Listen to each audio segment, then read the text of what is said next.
Hello, and today we've got Connie McLaughlin, BBC and BT Sport broadcaster. Hiya Connie, how are you doing today? I am super well. How are you doing? Yeah, I'm good, thank you. Let's start. What was your first job in the media? Oh, my first job in the media. I got my first job with Radio Clydes in Glasgow. Literally straight out of my postgrads, which was really lucky. I'd done some sort of work experience with them for a few days, and I'm trying to edge my way in so that they wouldn't be able to let me go, because I'm like, right, I'll just stay here and then they'll have to give me a job. And I was really lucky that a job opened up and I applied for it and I got it. So yeah, I loved it. Great people, great times in Glasgow. Was that involved in sport or was that just radio? That's right. Well, so I started actually in news. So I got a job in the news team, and then I always was very open with them though. I said to them, listen, I want to do sport. It's all I ever want to do.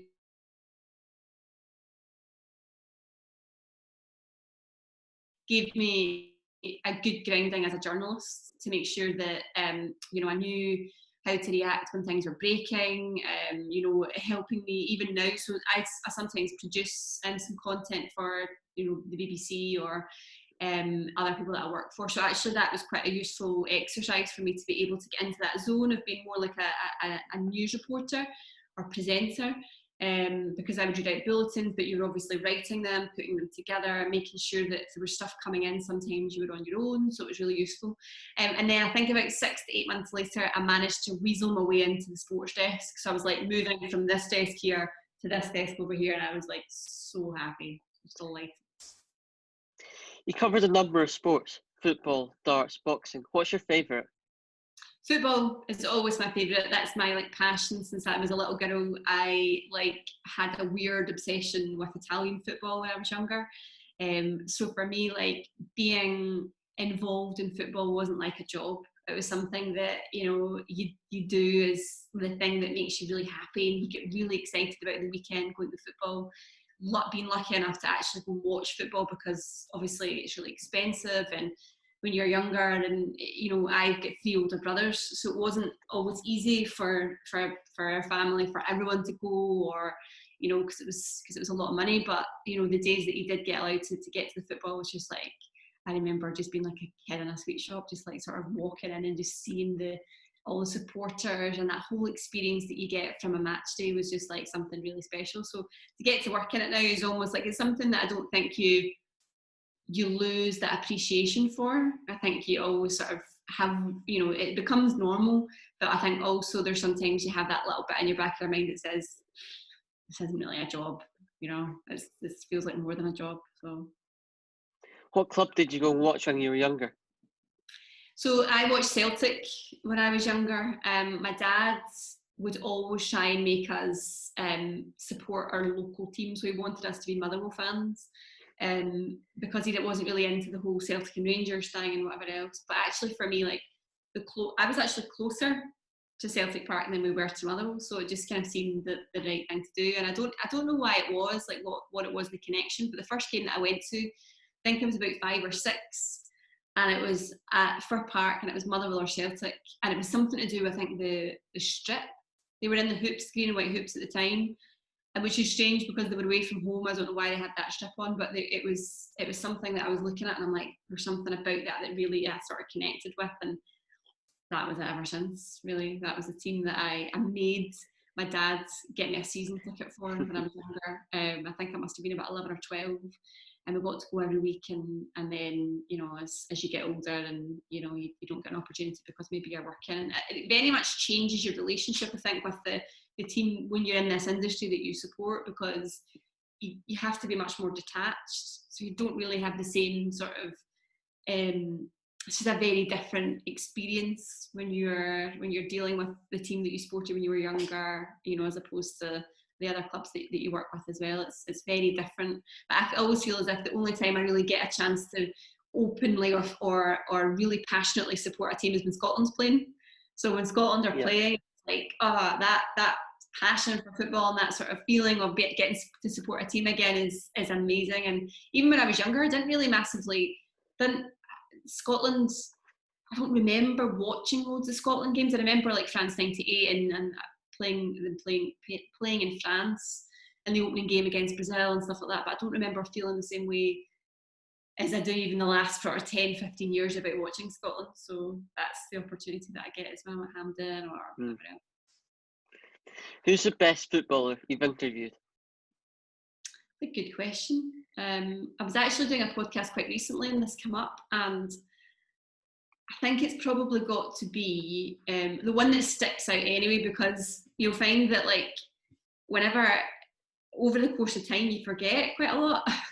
So I can be we could have been in mix zones in Champions League games and there's big players coming through like Ronaldo, or I think there was a game that we were doing. It was at Rangers were playing. I can't even remember who it was, and like Beckham was there. But it's like ones that you forget. Because actually one of the other reporters was interviewing him, and I didn't go down to the mix zone. But I think probably Paolo Maldini for me sticks out because he was, a Milan captain. He was an Italian legend, and I don't use that word lightly. And he just epitomised all that was Italian football for me at the time. I mean, my favourite player was Del Piero. He was like my ultimate, I loved the style of play, everything he did, what he meant to that team, being a really young player and coming through as a, sort of 19, 20-year-old coming through to that team.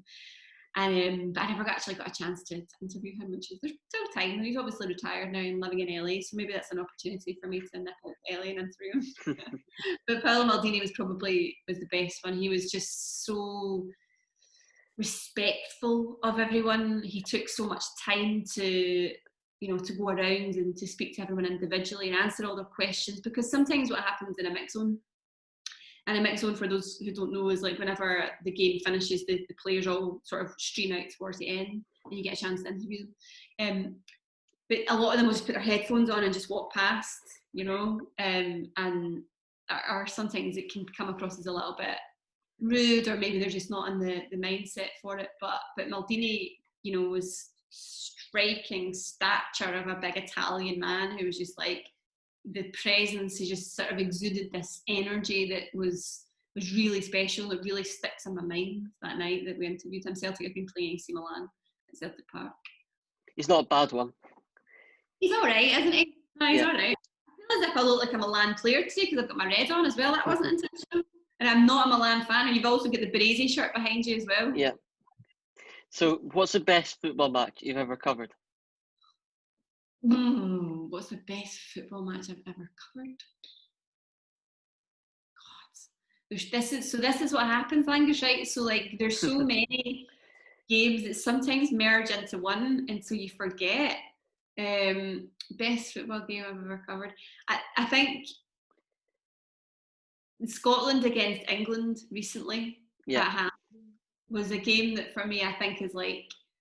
And this is, I'm maybe cheating slightly here because I was working at it, but I was working like doing the hosting at Hampden for the SFA, and I remember being like, what? It's just a game that I don't think I'll ever forget. It was fun, and as much as obviously the result wasn't the way we wanted it to go, but it was a really special afternoon at Hampden. The place was just like really different, and I mean, I've been at so many cup finals at Hampden, big matches that mean a lot to both sides, but there was something about that game that I think that I'll remember for a long time. There was also, I think, asking about the reverse side to that. I think there's a game that I will always. Am I stealing your question? Is that your next one? No. So the worst one. So that was probably the best one, and the worst one's probably to do with Scotland as well. When we played Italy in what would that be? The Euros, however long ago it was, and it was Panucci down the right hand side, and they scored. It was honestly, I don't think actually the last time we didn't qualify for the World Cup as well. I mean, there's been so many with Scotland. I think that I feel as if like it's almost like your heart's been ripped out because you're so close. Yeah. I remember the Italy game, I was covering it for Radio Clyde, and we were doing like a fan zone thing in the middle of Glasgow Green, I think it was. And then to add insult to injury, someone stole my jacket. a really lovely leather jacket. I had stole it. So that was like, for two reasons, one of the worst nights ever that I've ever worked in football. Terrible day. And Panucci was also a player that was never a favourite of mine, because he was always a player that sort of terrorised Juventus. So, and he played for Real Madrid and all the rest of it. He wasn't a favourite of mine. So for it to be him that absolutely killed us was gutting. What's the best single-handedly moment, like the best moment, not a match, like a single moment? Single moment during a game. Would it have been Griffiths' free kick, or? I mean, I don't think you can see past that. Yeah. It was such a special moment, and you know, from I think if you take it in a wider context, it was awful because of what came next. From the highest of highs to the lowest of lows. And I remember Italy winning the World Cup as well.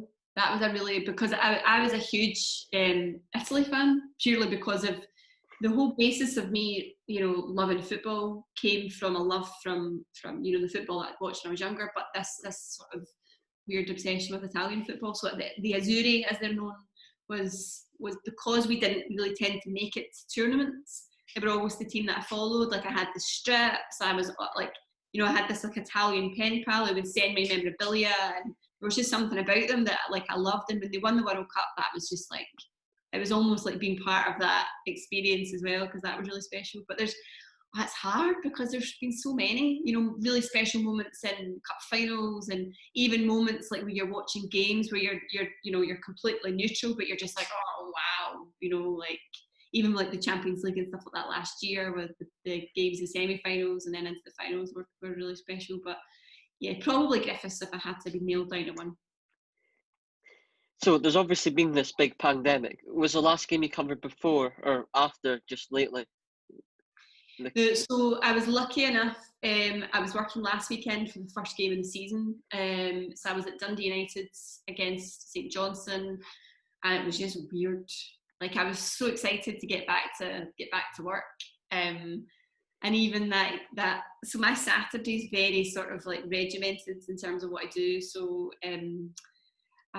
you know, get up, do my prep, get ready, you know, go through some of the content for like the newspapers that have been that morning, see what's going on, get into the car. Usually I listen to Stuart and Tam doing Off the Ball for whatever I'm driving to, and then I'll get ready for whoever I'm. So normally who I'm working for. So normally I work for BT Sport on Saturday.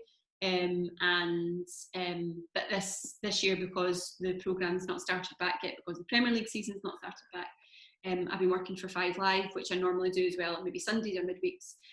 So it's been funny, because you're just sort of back into that way of how a Saturday would be, but it's also kind of not like a normal Saturday, because you're used to working with the same team, like the same cameraman and the same people, production people that you speak to.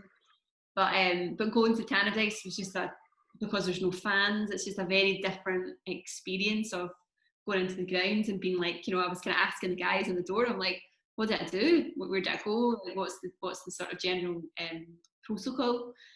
And we went up, and there's a gantry at Tannadice. You have to sort of climb up a little ladder thing to get onto it. And you know, I was speaking to some of the other reporters, and they're just like, through the masks. And it's amazing actually how much you don't realise that you lip read quite a lot because people are talking to you and you just I'm like, I don't actually know what you're saying here. So it's quite funny actually realising how much you use the you know, the movement of your face as well as your hearing. But I got a couple of goals, so that was lucky on Saturday, and then I think I'm at Hamilton this weekend. So can you hear what the manager and players are saying? Not from up there. So it was also because when I'm at a game, I've got headphones on, so I'm listening to the output of the programme. So I'm on Saturday, all I could hear was chappers talking about what was happening in the cricket or what was happening at F1 going on Saturday as well. So it's Silverstone. So I can only hear them talking in my ears. If I took my cans off, I could probably hear the players shouting a bit, but you're quite high up at Tannadice too. So you don't get as much of a much of a sort of a grasp of what's going on, I think, as you would have if you were closer. You know, like for example, there's crowds like Tynecastle and places like that where you're a wee bit closer to what's going on.